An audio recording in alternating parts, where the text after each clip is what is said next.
കിഴക്കിൻ്റെ Napoleon എന്നറിയപ്പെടുന്നതാരാണ്? ഉത്തരം സോറാവർ സിംഗ്. ദോഗ്ര രാജവംശത്തിൻ്റെ സ്ഥാപകനും ജമ്മു കശ്മീരിലെ ആദ്യ മഹാരാജാവുമായ ഗുലാബ് സിംഗിൻ്റെ സൈനിക മേധാവിയായിരുന്നു സോറാവർ സിംഗ്. കിഴക്കിൻ്റെ നെപ്പോളിയൻ എന്നറിയപ്പെടുന്നതാരാണ്? ഉത്തരം സോറാവർ സിംഗ്. ദോഗ്ര രാജവംശത്തിൻ്റെ സ്ഥാപകനും ജമ്മു കശ്മീരിലെ ആദ്യ മഹാരാജാവുമായ ഗുലാബ് സിംഗിൻ്റെ സൈനിക മേധാവിയായിരുന്നു സോറാവർ സിംഗ്. ലോകത്തിലെ കൊതുകില്ലാത്ത ഒരേ ഒരു രാജ്യം ഏത്?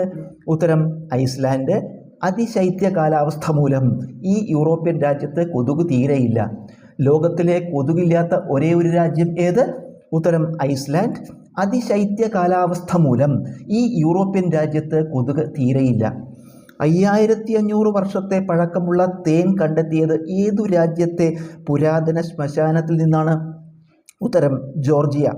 5500 വർഷത്തെ പഴക്കമുള്ള തേൻ കണ്ടെത്തിയത് ഏതു രാജ്യത്തെ പുരാതന ശ്മശാനത്തിൽ നിന്നാണ്? ഉത്തരം ജോർജിയ.